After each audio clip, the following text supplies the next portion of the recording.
Je voudrais du soleil vert, des dentelles et des théières, des photos de bord de mer, dans mon jardin d'hiver.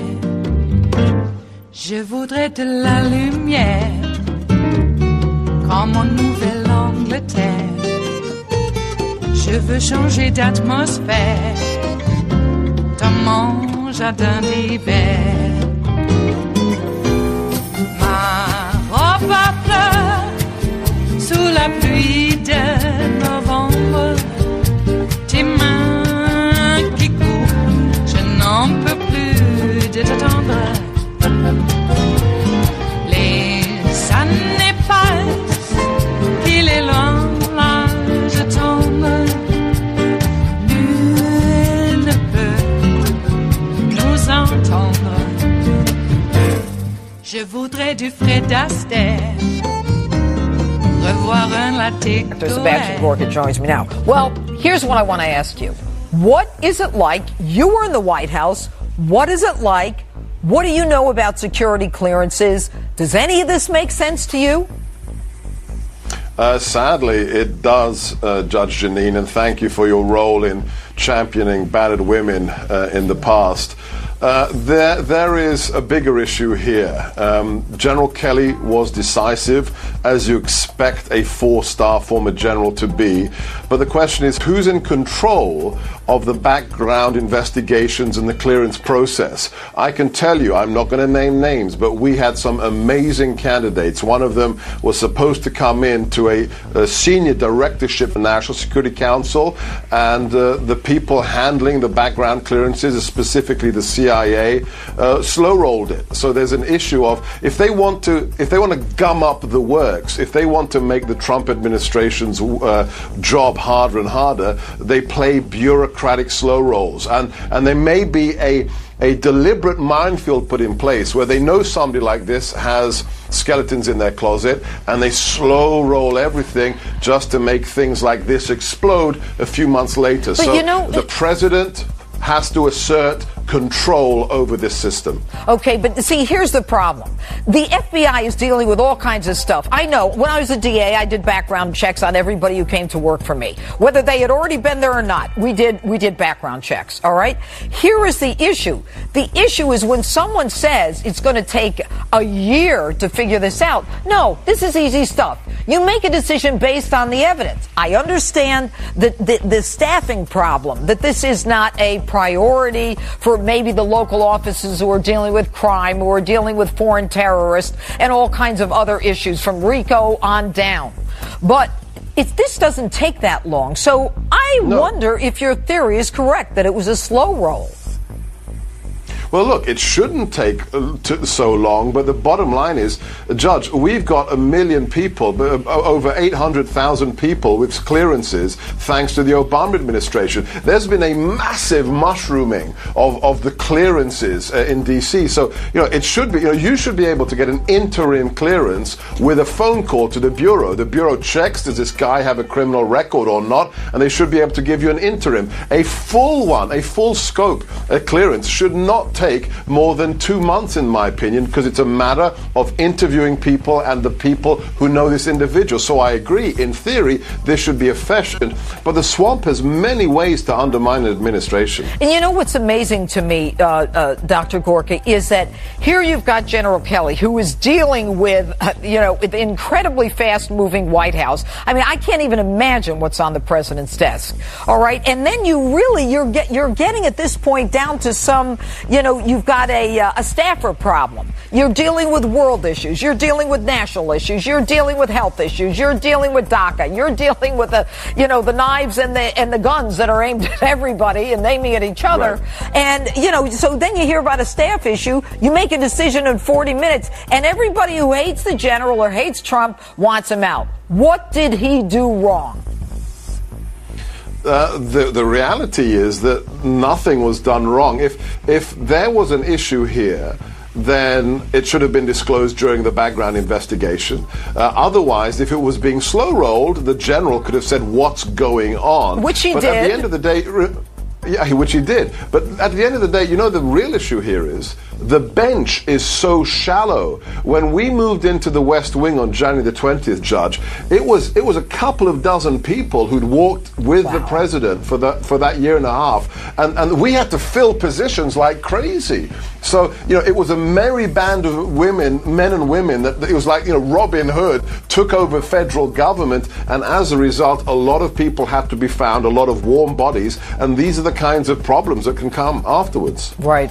Well, I'll tell you, they certainly have said very nice things about this man, and obviously, what I think of him. But at the same time, I think it's inevitable in any administration. And, this one, the last one, or the one before it, you're going to have people with problems who don't come in and say, hi, I got a problem. Check me out. Anyway, Dr. Sebastian Gorka, it's always good to see you. Thank you so much. It is Tuesday, the 13th of February of 2018, and you are in West Coast Cookbook and Speakeasy. I am your chef de cuisine, Justice Putnam. Our daily special, folks, is Tarrytown Chowder Tuesdays. Look it up.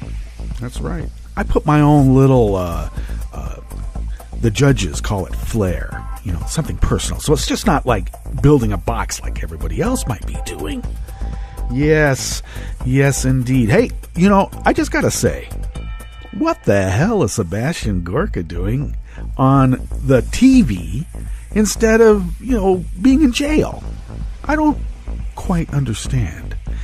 And Jeanine Pirro, God, I don't know. There's something about her, shall we say, stridency that is a bit off-putting. Yes, and so Sebastian Gorka, I guess, is an expert on how the security clearance operation works in that White House, since he couldn't get one either because he's a fugitive Nazi. And I don't think that's all that kept Sebastian Gorka from getting that security clearance. Yep. So, well, you talk to the Trump bros, and I've got one.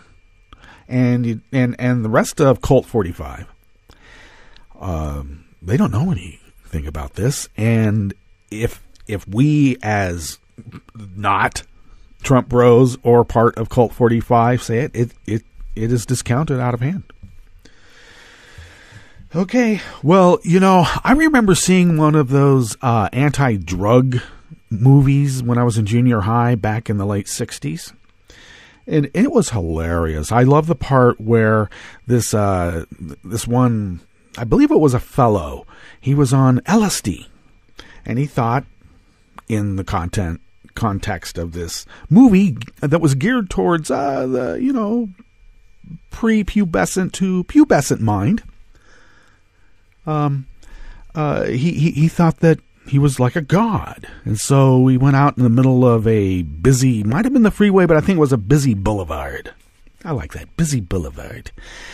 And in the middle of the night, and attempted to part the seas of these cars coming at him. And, of course, reality smacked him and smashed him flat on the pavement.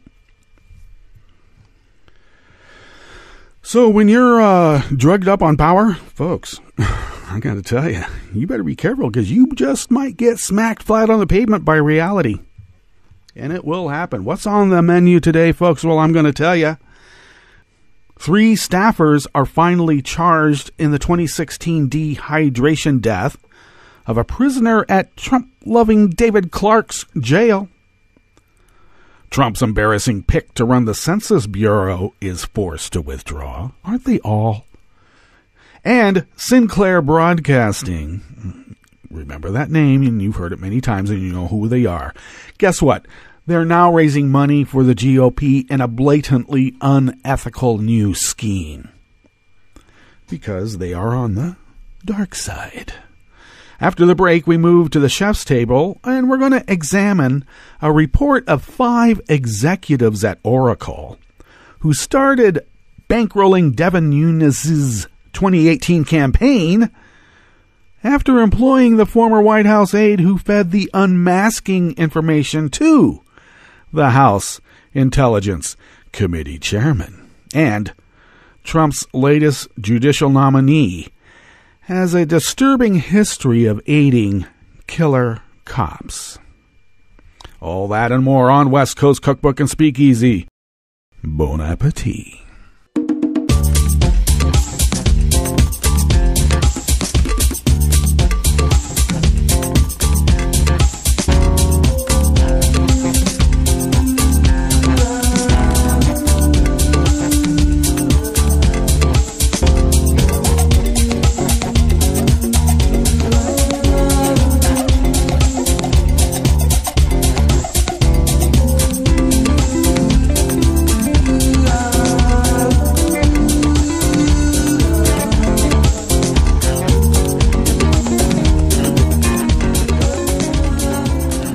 Well, I guess, since every day is a big news day and overnight makes it even much more of a news day, gargantuan, in fact. One story is about Grassley and Lindsey Graham wanting to haul Susan Rice in front of them to be interrogated. And it will be an interrogation in this situation. Because apparently Obama and really the rest of the ship of state were so concerned about the Russians influencing the election to the point they got this guy elected.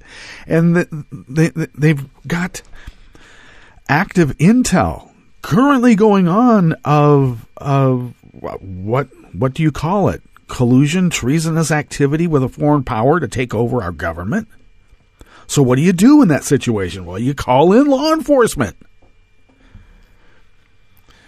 So apparently Obama and Susan Rice are being blamed for illegally going after a U.S. citizen who was just trying to, do a civic duty. I guess that's one way of putting it. So, I love the part that they were alarmed, apparently because a black guy was just driving a little too good. Wasn't breaking any laws, put on the turn signal exactly right at the amount of time before you got to the intersection to make your turn. Lane changes, absolutely perfect. Almost like he's a professional driver. It was that perfect. So that guy's got something to hide. That's the mindset that these guys got. Obama telling the FBI, or telling Susan Rice to tell the FBI. He didn't tell the FBI. He just told, well, yeah, I guess he did. Comey was there. Go by the book. On your criminal side, you go by the book. On this other side, how much information do I tell these guys since we caught them red-handed colluding with Lavrov and Kislyak? Okay. Well, that's one story.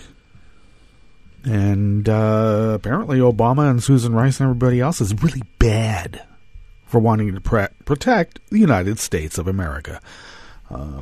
Because it's a little too perfect. If they're trying to protect the United States of America, there's something bad about that. Because look at the powerful white guy. He doesn't care. Let's go with him because he's white and powerful. Yeah, is it any wonder why, a certain segment of this society has thrown their lot with the, what were they called back in the day? White Russians. Uh-huh. And it wasn't because they were in the Siberian steppes. Okay, I could rant all day. In fact, sometimes I do. Not at the end of a bar. I'm not that type. Okay. Well, this is frightening news only in the fact that it's so horrific that something like this could happen.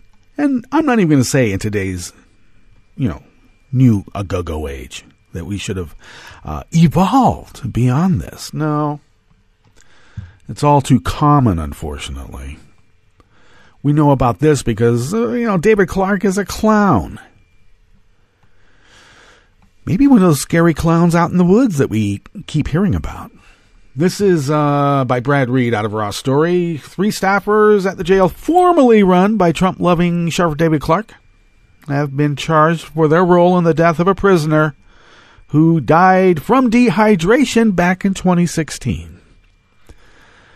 Now, they say that the wheels of justice, no relation, move slowly but irrevocably towards the truth. That's one way of putting it.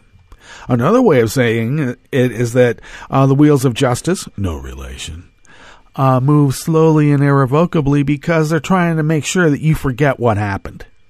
And so it becomes a nothing story, and it just goes away into the memory hole. The Milwaukee Journal-Sentinel reports that Milwaukee County Sheriff's Major Nancy Evans and 2 other staffers at the Milwaukee County Jail are facing charges related to the death of 38-year-old Terrell Thomas. Oh, not just a prisoner. This was an actual human being? No, he's just a prisoner. Stanford experiment, folks. You're either a guard or you're a prisoner. Which one do you choose? Well, I choose not to be in any of that construct whatsoever. I'd like to have one of those, mock democratic republics. Why don't we have one of those? See how that works. Okay, according to prosecutors, Thomas was kept in solitary in the jail for 7 days without water before he eventually died on April 24th of 2016. Let's see. Court documents showed that Evans had been charged with felony misconduct in office and obstructing an officer. And that is a felony. Okay. Prosecutors in particular have singled Evans out for allegedly trying to obstruct the investigation into Thomas's death. Defendant Evans' course of conduct during the investigation into Mr. Thomas's death of withholding information from her superiors, lying to her supervisors, failing to preserve evidence, repeatedly lying to law enforcement investigators, and lying at the inquest, yikes, did it all, constituted misconduct in public office, the documents state. I know enough about, this is a sweeping generalization, okay, in this reporter's opinion, what I'm about to say. But I have some experience with law enforcement in the familial arena, far-flung. And in the blue line mentality, what Sheriff's Major Nancy Evans did by withholding information from her superiors, lying to her supervisors, failing to preserve evidence, repeatedly lying to law enforcement investigators, and, above all, lying at the inquest, meant that she was protecting her troops. She will be a hero.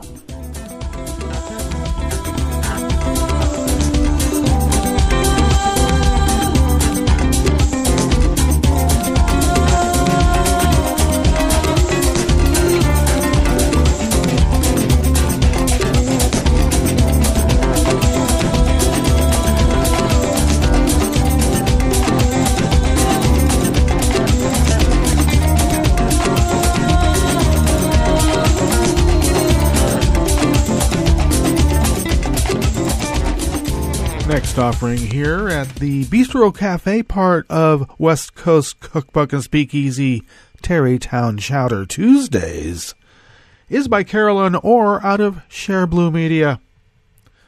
Thomas Brunel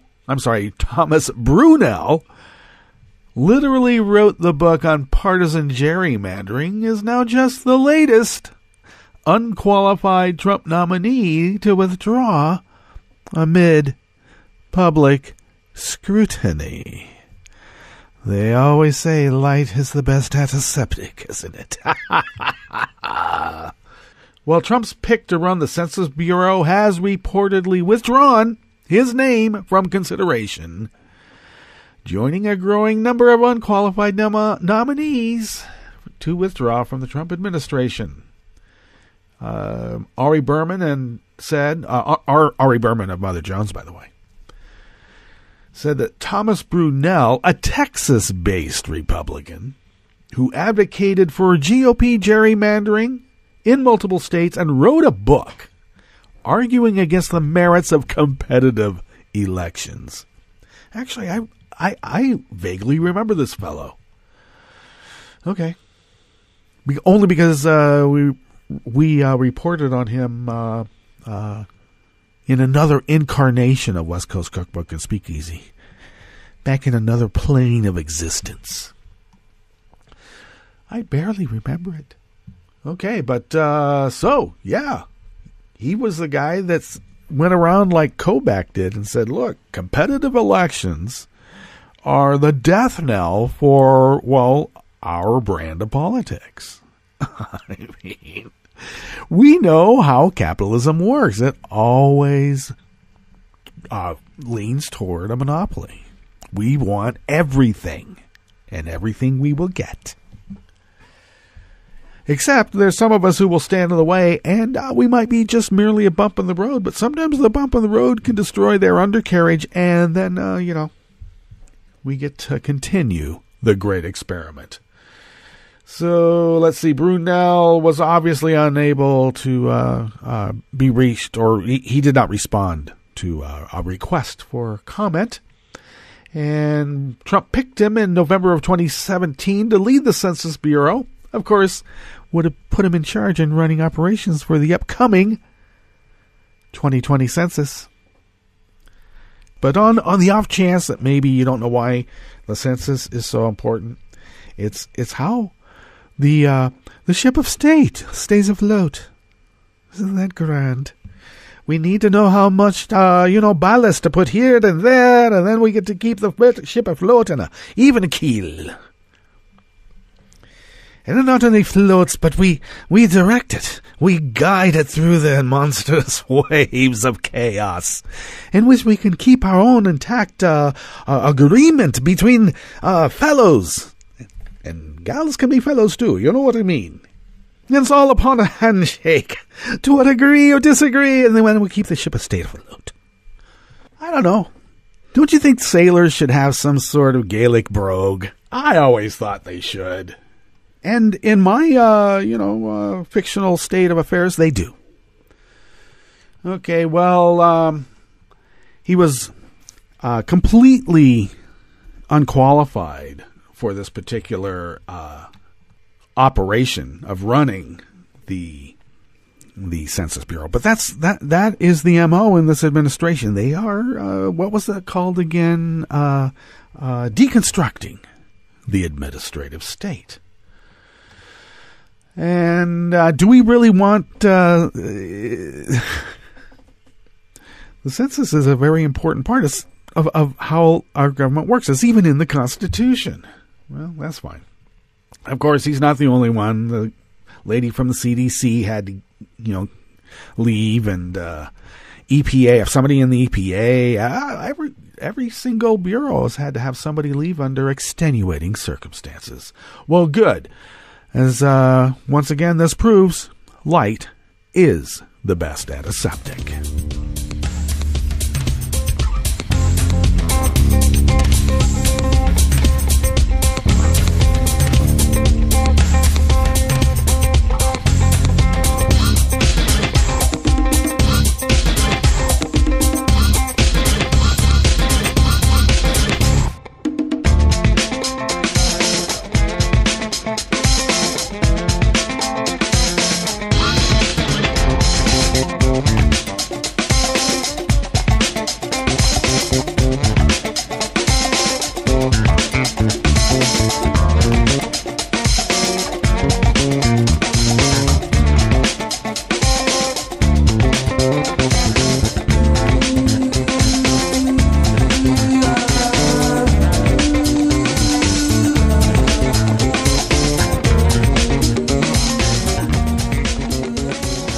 Okay, finishing up here in the Bistro Cafe part of West Coast Cookbook and Speakeasy is an article by Jessica Corbett out of Common Dreams. Now, Sinclair Broadcasting is probably more Trump TV than even Fox News.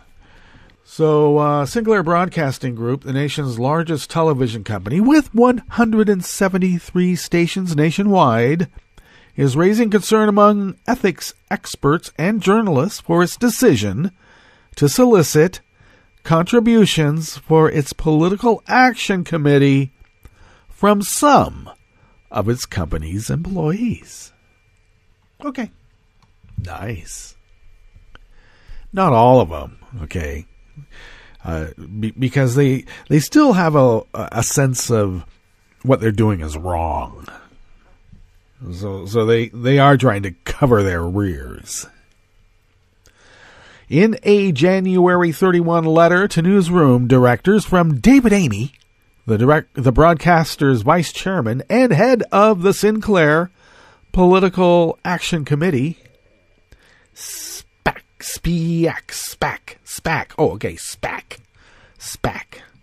Sinclair Political Action Committee, the company known for its right-wing slant and fighting federal regulations to acquire 42 more stations from Tribune Media.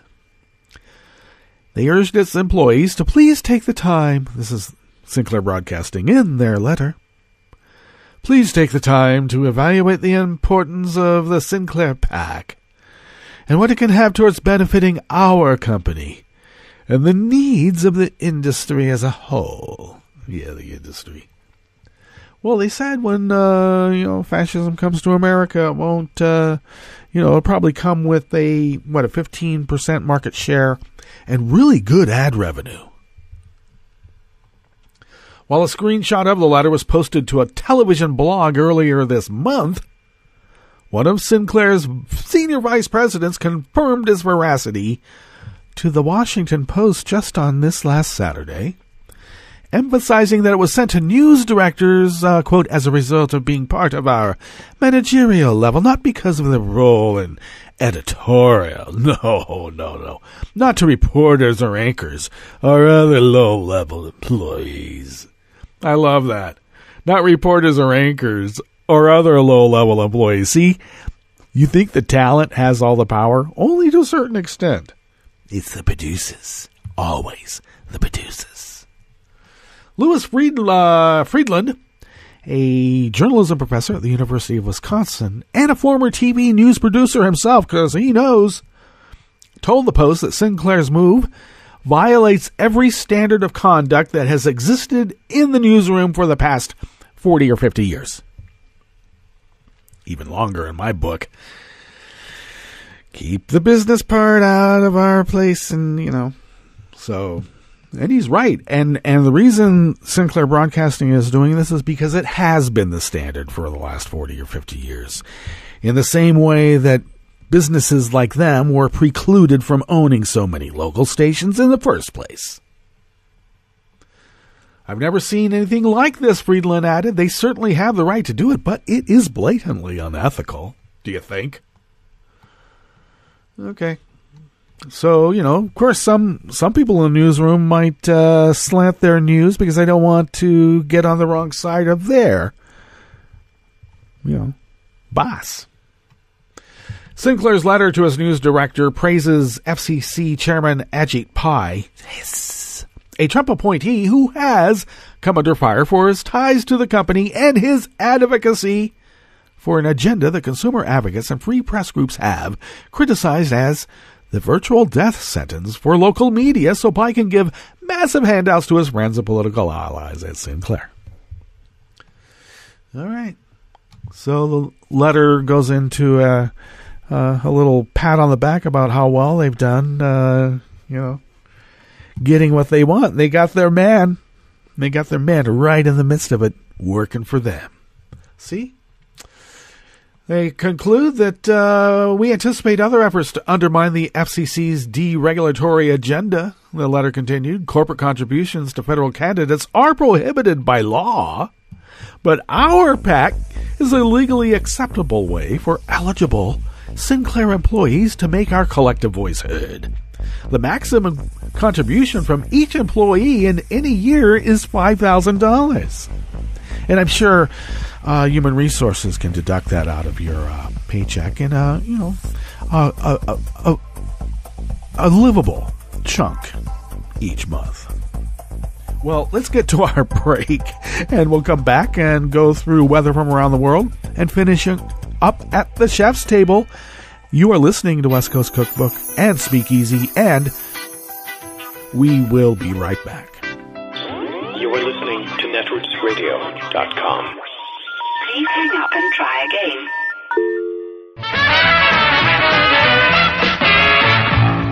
From a point at sea to the circles of your mind, a new force is at work for planetary transformation. New radio for a new Earth. This is Take Two Movie Review. I'm Mike Friend. This week, Free at Last. Of the recent YA novel-based movie series, The Maze Runner might be the most interesting, especially for those with a bent towards sci-fi. With The Death Cure, it's the last to wrap, if in fact it has. In film one, the protagonist, led by Thomas Dylan O'Brien, started off in a glade surrounded by a high-walled maze and with no memories of how they got there. It all proves to be an experiment run by a government agency, acronym WCKD or WICKED, which is searching for a cure for a civilization-threatening disease to which the group is immune. The initial goal, obviously, is to free themselves and later to find refuge. As for Wicked, it isn't the unidimensional evil entity of, say, President Snow's regime. Despite their methods, Wicked is trying to save the world, so an interesting moral dilemma is present. The immune group saving of themselves takes the form of a violent action-adventure, complete with the usual convenient extractions and marksmanship discrepancies between good and bad guys. But director Wes Ball, who's helmed the series from the start, keeps things moving, belying its 142-minute runtime.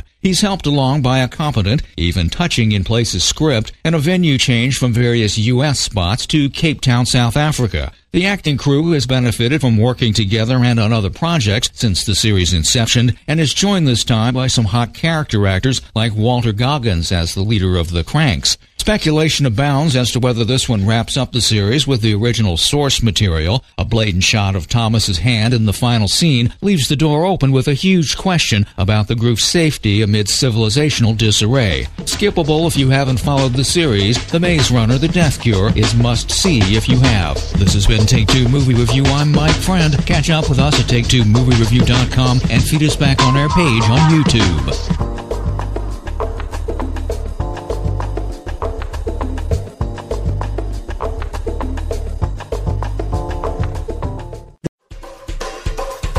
This is Scientific American's 60-Second Science. I'm Christopher Intagliata.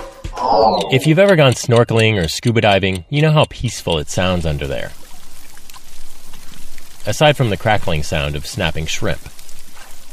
Compare that to a reef with boat traffic. Not quite as calming, and it gets on undersea creatures' nerves too, stressing out spiny lobsters, slowing the development of sea slugs. And now scientists have found one more side effect of noise, impaired learning abilities for fish.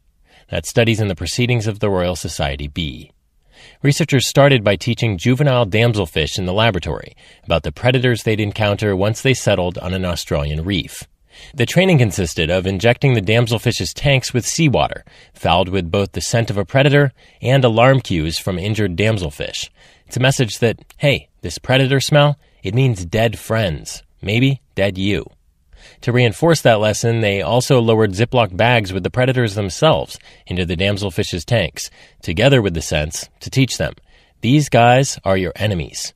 They conducted all this training to a soundtrack of peaceful reef sounds, or with the added distraction of buzzing boat engines. And they found that fish that trained with normal reef sounds were suitably spooked by the scent of a predator later on. But fish exposed to boat noise, totally unfazed. It appeared that the presence of boat noise was interfering with the learning process. So when later on we said, hey, here's a predator, are you scared? They didn't respond. Maud Ferrari, a behavioral ecologist at the University of Saskatchewan. She says same thing held true in the real world, too, once they released the fish. 3 days later, 2/3 of the quiet-trained fish were still alive, compared to only 20% of the fish trained with the boat noise backdrop. That's the same severe mortality rate suffered by fish with no training at all. The silver lining, Ferrari says, is that boat noise is a stressor that local legislators can actually regulate. You want to, change the environment and slow down the warming up and the acidification, but it's really out of our hands. You know what I mean? The results we found with, noise pollution, what is nice is it's one of those stressors we can actually control. So that young fish can learn their lessons, alone or in schools. Thanks for listening. For Scientific American's 60-Second Science, I'm Christopher Intagliata. Welcome to 60 Second Civics, the daily podcast of the Center for Civic Education. I'm Mark Gage. In 1848, a convention was held at Seneca Falls, New York, that launched a national movement by women to win the right to vote. Although suffrage for women had many supporters among men, the battle was a difficult one. In those days, it was common to believe that women should not participate in government. This idea made it harder for women to achieve their goal. Gaining the right to vote for women was a long, slow process. The earliest gains were made in the western part of the country. The territory of Wyoming granted women the right to vote in 1869. But it was not until 1912 that the movement to give women the right to vote gained national recognition. Presidential candidate Theodore Roosevelt's Bull Moose Progressive Party supported the movement. In 1920, the states ratified the 19th Amendment to the Constitution, which gave women the right to vote. 130 years after the signing of the Constitution, women had finally gained the right to vote. That's all for today's podcast, 60 Second Civics, where civic education only takes a minute.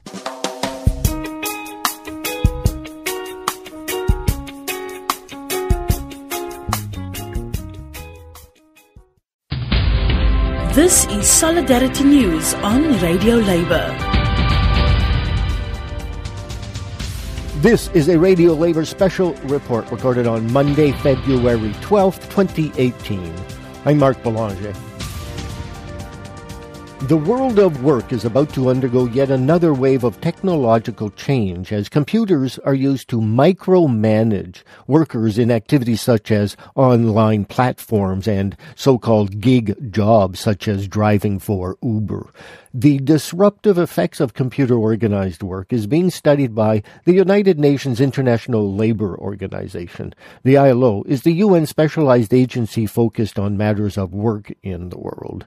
The organization's Workers' Activities Program, ACTRAV, recently held a workshop on the issue of tech change in the workplace, where a preliminary report on harassment in digitized workplaces was introduced. One of the speakers at the workshop was Phoebe Moore from the University of Leicester. What we're finding in the increasingly digitalized world of work is that there are spaces whereby workers don't have the same social protection that they might have done in the context of more maybe traditional working space. So this involves the lack of a secure contract. This involves the lack of employment regulation in that sense. It also means that there are, for example, technologies that speed up work through, for example, allowing algorithms to decide what work you get, where you work, and how much you work. So the technological integration into workplaces creates situations of potential heightened stress, heightened speed up of work, always-on culture, so where workers are expected to, for example, always answer emails and take their work with them. So this applies across the board from the factory, where we see Industry 4.0, to the office space, where people are being asked to track new things about their work, to define and understand productivity in new ways. Another speaker at the ILO ACTRAV seminar was Nancy Leppink, head of the organization's Occupational Safety and Health Department. Digitalization of work, of workers in some instances, and of workplaces is actually increasing often stress that then can also translate into violence and harassment. So consequently, I think that this report in particular is valuable because it gives us some fairly concrete and detailed examples of exactly how technology has been integrated into our working lives so that we can then better evaluate to what degree that is having a positive impact and to what degree it's having a negative impact. And therefore, we can then begin to diagnose and determine what we need to do in response. I think that in many instances, technology itself isn't the problem. It's the fact technology exacerbates long-standing issues. So standing issues in terms of stress, standing issues in terms of protection of data, standing issues related to the employment relationship. All of these things are things that the ILO has very effectively addressed. We just need to not get dizzy with this idea of digitalization, that somehow it's something completely new, and the issues that it's creating are completely new. And many times it's actually the same issues that we've been dealing with is just being enhanced by technology or exacerbated by technology. And so consequently, we may need to expand our thinking about how to solve these problems, but oftentimes the challenges are very familiar. The ILO seminar about automation and work was also addressed by Manuela Tomei of the organization's Work Quality section. Digitalized workplaces, including online platforms and digitalized management methods, when combined with workers who are laboring in contractual arrangements that are characterized by considerable economic insecurity and employment instability, are more likely to engender the risk of psychosocial and physical harassment. And that's it. International labor news you can use. Follow us on Twitter @RadioLabor. I'm Mark Boulanger. Thank you for listening. And remember, it's all about global solidarity.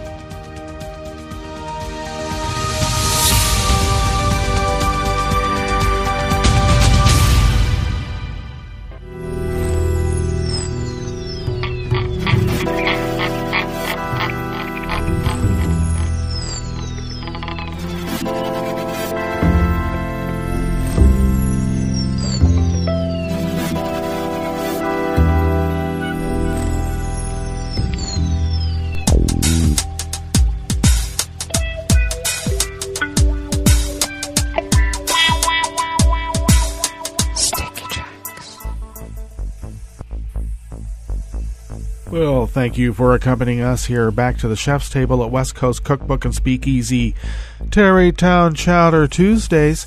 If you go to netrootsradio.com and scroll to the bottom of that is our homepage, and you'll notice the player button. Push that, and that is our player. So you can listen there if you'd like. You may have to, if there's a prompt to play, something's blocked. Just say this time or whatever. But go scroll to the bottom of the page, and the chat room link is there at the rightish, and to the leftish are the contribute, donate buttons. That, of course, is the way that we pay our bills, and your generosity keeps this endeavor going, so that we are able to shine our little antiseptic light on the workings of, the nefarious. Who wish to rule us. We won't let them, because we rule ourselves, don't we? Indeed. Well, here is our palate cleanser, weather from around the world, and we begin along the banks of the Rogue River, along the Rogue River Valley of Southern Oregon and the west coast of the continental United States. What is that shtick? And it is currently 19 degrees Fahrenheit. Yes, 19 degrees Fahrenheit. Not as cold as it is in Korea. If you're trying to... don't you think that Trump might be... what would it be? A half pipe short of something. Yeah, he is a half pipe short of something. But boy, bitterly cold there. So we're only at 19 degrees, which is quite warm in comparison, but pretty chilly anyway. In fact, I better get those bulbs planted. Now's the time to do it. Though they're telling me that we're going to go up to close to 60 degrees today. Stop it. And then a low of 40 or a low of 34 tonight, which in my little neck of the woods, literally, means it will be freezing, and we will be having rain showers if they don't turn into snow showers instead. Pressure is at 30.29 inches. Visibility is up at 10 miles. Humidity is at 67%. That will be rising, of course, and looks like we will have showers of the rain type in the next couple of days, mixed in with, well, I got to tell you, that's right, snow flurries as well. Nice. So much for spring. I better get those bulbs planted. They like it when it's freezing. Okay, weather from around the world is brought to you by people's personal weather stations that they purchased, and these people, well, they live around the world. Okay, it looks like London is currently 41 and cloudy. Paris is 38 and cloudy. Rome is 52 and fair. Kiev is 25 and cloudy. Kabul, 33 degrees with light snow. I think it would be 32 or even chillier, but who knows. Hong Kong is 55 and fair. Tokyo is 37 and clear. Sydney, Australia is 74 and mostly cloudy. San Francisco, California is 50 degrees and sunny.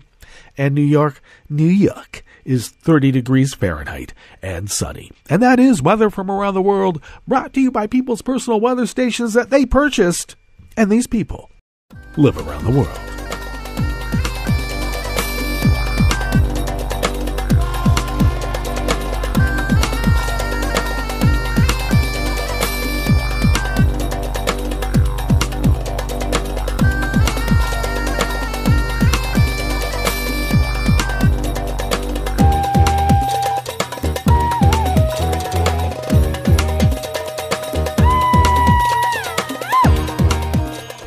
First up here at the chef's table at West Coast Cookbook and Speakeasy, Tarrytown Chowder Tuesdays is by Elizabeth Preza out of Raw Story. 5 executives at Oracle. I should, in the interest of journalistic integrity, I should divulge that in my capacity as a professional chef, I have chefed for Larry Ellison, the CEO, owner, bigwig, dictator of Oracle. And I had no idea who the guy was. He would come into my galley when he first, this before I became, well, I was executive chef, but I didn't book Oracle, okay? I inherited Oracle. And he would come into my galley, and I just figured he was one of the employees, blowing it off at their yearly bash that they would have on our yacht. And they would always come on the smaller boat, too, the one that only fit a maximum of 48, and that included a 5-member crew. So quite intimate. And and for what it's worth, that was on the Pacemaker. Lovely wooden boat, 65 feet. So he would come into my galley. I had no idea who he was. So he would have me come out to his place down there in Silicon Valley, and before he went full-time over into Hawaii. And I cooked for the guy, all right? And I'm glad it didn't work for him in real life, and I think he always treated me the way he did because, like I said, I had no idea who he was, so I wasn't deferential to him, shall we say. Because I was the chef. You're in my domain now. All right, so 5 executives at Oracle, a Silicon Valley tech company that employs the former White House aide who fed unmasking information to House Intelligence Committee Chairman Devin Nunes. Yes, he's a Republican from California. And that was, of course, last year when all that kerfuffle exploded. They have donated a combined $35,000 to the GOP rep's 2018 re-election campaign. How convenient. The cash flow started in the months after former National Security Council member Ezra Cohen-Watnick, who served alongside Nunes on Trump's transition team, joined Oracle. And, of course, Oracle, as you know, is known as a Republican outlier in Silicon Valley. I don't know if there's much of an outlier as it really is. There's a lot of, when you get into that echelon of money, there's a lot of libertarian bents. And with the libertarian bents comes a bit of authoritarianism too. I don't know. Why else would someone want to create an island like Teal wants to? That's completely libertarian, and there's no laws except, well, really what he says. Why is that?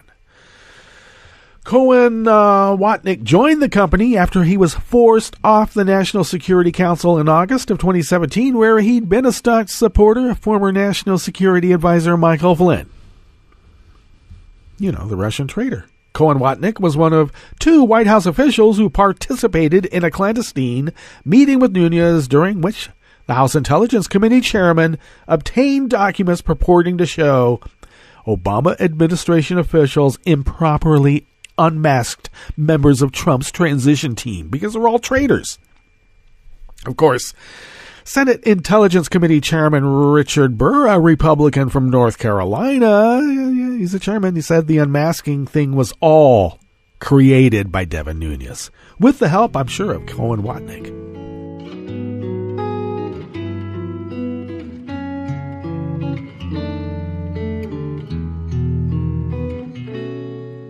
Je te donne ce mon amour pour la vie entière. La promesse de me trouver à tes genoux. Aussitôt que tu m'appelles, rester toujours fidèle. C'est tout, c'est tout. Je te donne tous mes printemps, mes étés de mer, mes automnes quand les feuilles tombent partout.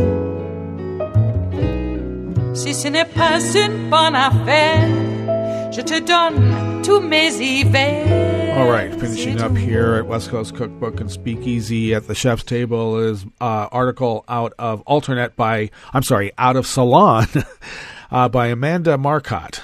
So the Senate Judiciary Committee, with the support of 4 Democrats, recommended a Senate vote for Kurt Engelhardt, a district court judge in Louisiana who has been nominated by Donald Trump, to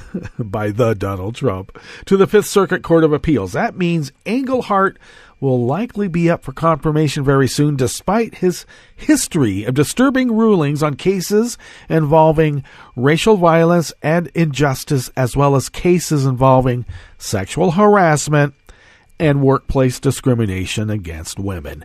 He's a perfect fit in this administration. Not a good fit for America, mind you.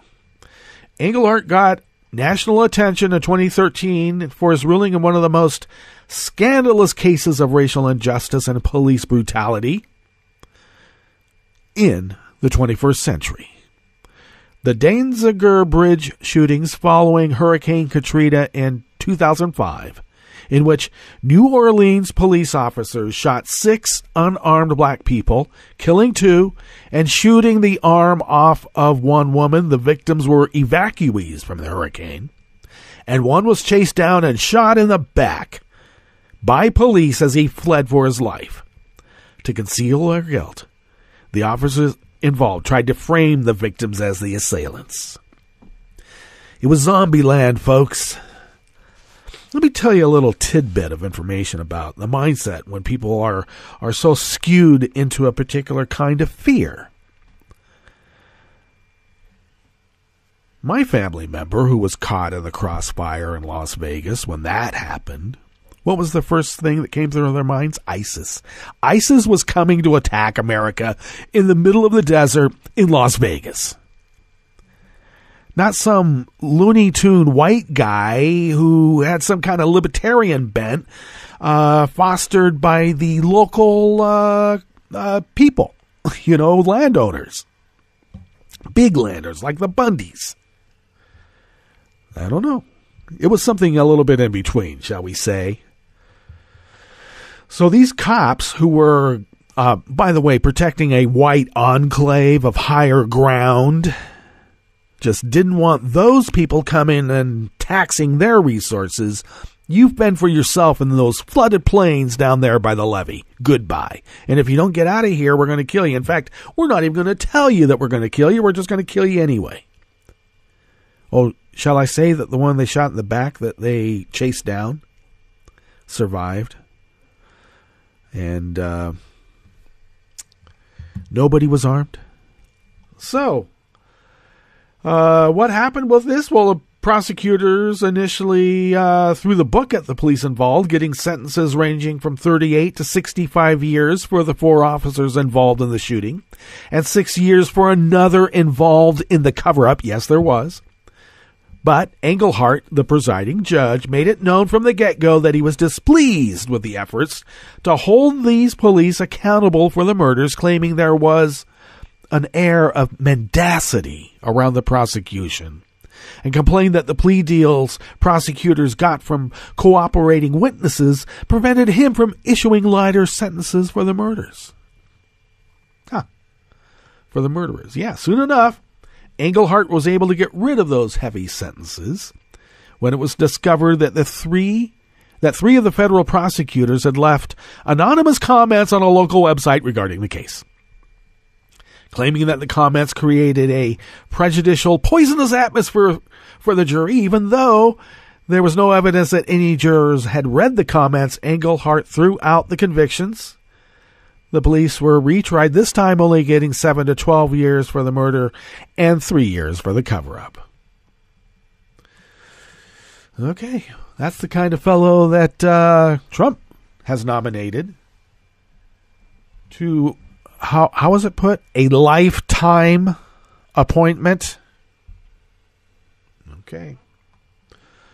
So he's also a piece of work when it comes to workplace harassment and sexual harassment in general. The cases that stuck out is the standard for dismissing a case at any stage is really high. And in 3 dismissals, Engelhardt argued that there was no need to try the cases because the incidents described by the plaintiffs, the women, were neither severe nor physically threatening and did not rise to the level of an objectively abusive environment.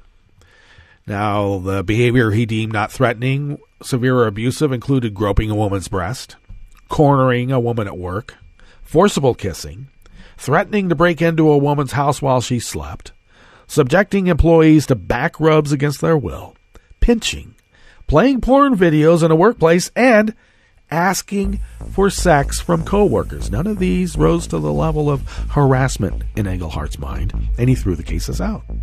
I think that maybe the 4 Democrats that voted for this guy should read up, and they ought to. Well, that brings us to the end of our broadcast period for today, and we will be back tomorrow for Smothered Benedict Wednesdays at West Coast Cookbook and Speakeasy. Stay tuned for the rest of the day for some great content, always breaking news, and we will visit with you tomorrow in West Coast Cookbook and Speakeasy. Bon appetit.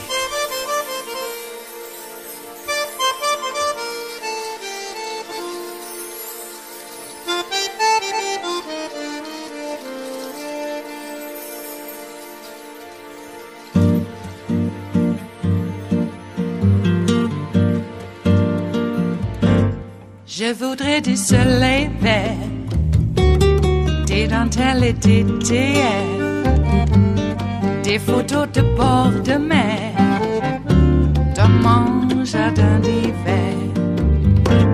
Je voudrais de la lumière, comme en Nouvelle-Angleterre.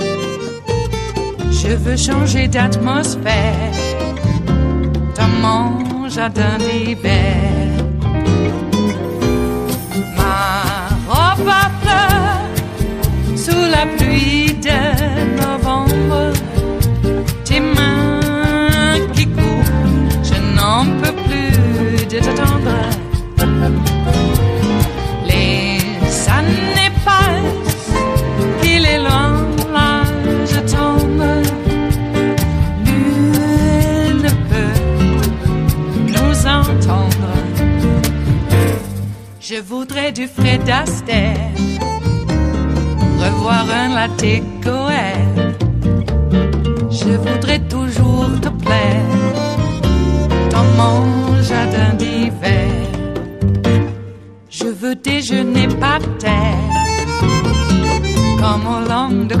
clair, t'embrasser les yeux ouverts dans mon jardin d'hiver. Ma robe à fleurs sous la pluie de novembre, tes mains qui courent, je n'en peux plus de t'attendre.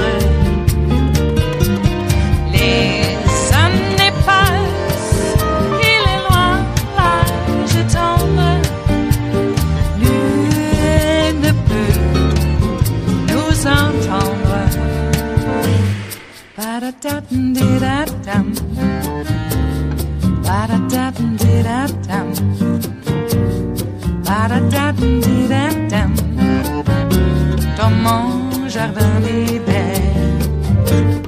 Ba-da-da-dum-di-da-dum, ba-da-da-dum-di-da-dum, ba-da-da-dum-di-da-dum, dans mon jardin d'hiver. Dans mon jardin d'hiver, dans mon jardin d'hiver.